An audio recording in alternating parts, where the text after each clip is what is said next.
Hey everyone, welcome back to the channel. In this video, we're featuring Object 780. It is, if I have to pick one tank, it's not really easy, but if I have to pick one of my favorite or fun tanks to play, it is Object 780. And one of the reasons I kind of do like this tank is also its unique engine sound. It kind of sounds like the M1 Abrahams, and it just feels so good. Even when it was first released, I was happy with the tank, but since then it has gotten buffed twice. So the first buff was turret rotation speed as well as terrain resistance buff, but now it's the more significant buff that it received. It is a slight improvement to gun handling and 1 second reload buff, in addition to that 100 hit points buff as well. So I was already in love with that tank, and then now with these buffs I already also just make your experience better. I'm not saying it's the best tank, it has its pros. 530 alpha, premium APCR, that's all I need to love this tank. And for Soviet tank, it also has slightly or above average gun depression of 7 degrees as opposed to 5 or 6. So if you wanted a tank where you can snipe as well as somewhat brawl when you want to, this is the choice.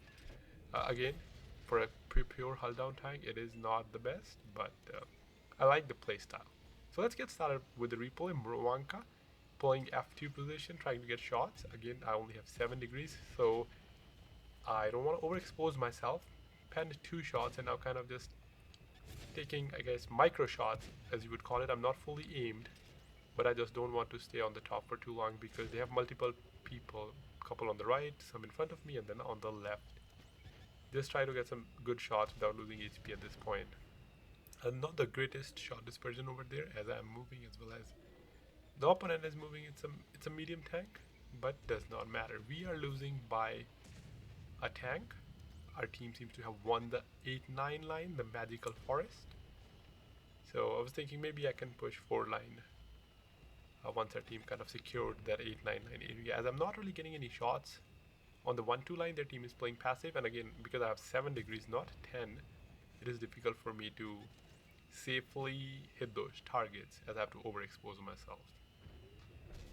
Finally, Patton just stayed there for longer than he should have, and I managed to pen through his turret, bringing my damage to 1500. We lose another tank. Leopard goes down. Still, we're winning. Now we're losing by 2 tanks. Have the magical forest on 8-9 line secure now as our team has moved forward. And my luck over here, it's very opportunistic. I have to wait. Another heavy tank from our line is moving 5-6. It's just tempting. At this point I was thinking I should make a play, but not before taking out Centura out of the game, as he was kind of caught in the open, and because he's moved forward as well as the guys on the A1 line wasn't spotted for a while. I decided to make that peek and take him out of the game. This tank does have a beautiful view range as well. 410 used to be the highest for a heavy tank, but now it's MBTB with 420. It does have, it's like if you want to snipe in a heavy tank, this is one of the best. Of course, any tank with premium APCR can be an effective sniper, but this tank combined with the alpha, it really makes it enjoyable, as well as the shell velocity of the premium APCR is better than chieftain. So finally decided to move forward 4 lines since our team had won the forest and I was not able to do damage there, and now I can peek over it here in the middle and shoot them.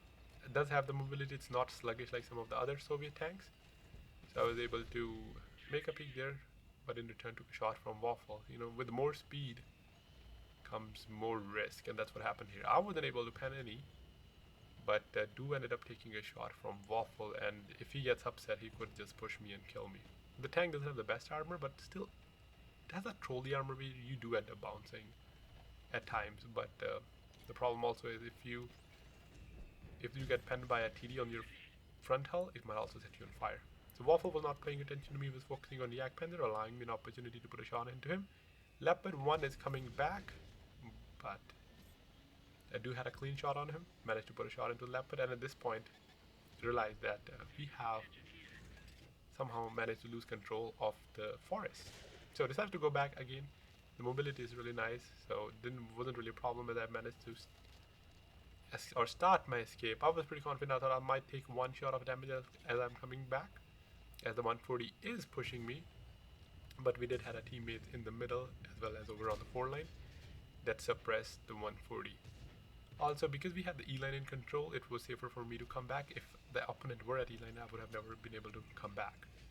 Slight opportunity to shoot 140.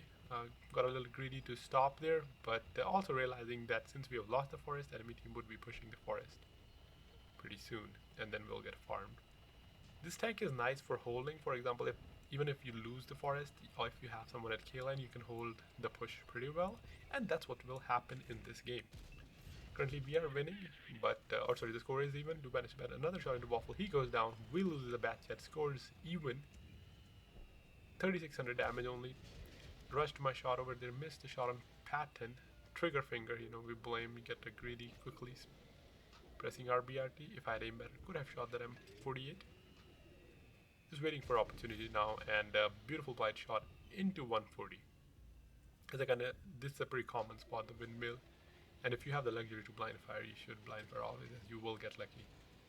The Cobra on my team was spotted and ended up taking shot from the forest, and that was also my indication to move away from this position. And I was hoping someone from my team, maybe Cobra, would go back. But if I presented itself, good shot on his side turret, bringing him a total of 4600 damage, score still even. And their team has now started pushing the 4 line. Waiting for them to make mistake. Death Star took out a tank from our team. Wanted to put a shot into this Centuro so that at least we can take him out, but he takes out a Murad. I bounced a shot on 30B. Scores now 6-7. Things all of a sudden are not looking so well. T95 goes down 5 versus 7. And at this point, since Cobra, he was watching the backside but wasn't really going back, I decided to take matters into my own hands and go back to the K line. And again, mobility coming in handy, and the gun was never a problem to begin with. So no matter where I'm playing or at a distance, I can definitely hit the targets as well as pen them, because of how can you hate premium APCR? So decided to kind of hold the 3 line. If they over peak for our medium, especially Cobra, I can punish them. It's not the best spot. I should have been either more left or right, as I'm overexposed and not hull down. But didn't matter, as Leopardin spot me, and I ended up penning a shot. Repositioning to a better position where I can see them coming in, as well as hold the 4 line, as the red team are pushing or advancing through the 4 line. And once they take that, they can start punishing our tank destroyer as well on the 1 line. Patton gets spotted, another shot into Patton, bringing him to 1 shot as well. 140 is 1 shot, and Leopard is 1 shot as well. However, we lost. Ended up losing Cobra. They do have healthy tanks over on the left side. For example, Death Star is full. And also medium. That shot Cobra is now pushing. But not a problem for me. My alpha was enough to take him out of the game. Score a little closer to 3 versus 6. Just a con on our team playing the new premium. Take out the M48, and when their medium peaked, the 30 BP, I ended up penning him. 3 versus 5. They are getting greedy as they have the advantage, but that's what happened when you have numbers, but sometimes you don't have the health. And if you are 1-shot tanks that are pushing, you do end up taking damage, especially when you have to cross those openings. The scores 3 versus 4, and this point I decided to move forward as the Patton was dead, as well as the other guys were on the left side, the heavy and medium, and there were only 2 guys. I could easily take out the 140. Even if I take a shot from Death Star, I would still be able to kill him. Maybe gotta go around him to finish him off. It's a 2v2 over on the other side, and over this side, 140 decided to run, but was too slow. Death Star's 3 shot for me, unless I set him on fire. But I was pretty confident that if I pen him first as it was coming in, unlucky though, poorly aimed shot, I ended up bouncing. But still not an issue because our team won the 1-2 line. And this is what I was talking about, the troll armor. I do ended up bouncing. Death Star ended up bouncing on me. I guess RNG took it away from me during the first shot and then gave it back. I juked him, put another shot into Death Star, bringing my total to 8,000, 3 kills, and now I should be able to finish him over here as well. Do know he doesn't have the best turret rotation. Nonetheless, we do manage to bring it back though. 4 kills, 8,200 damage, and I was able to have a fun game.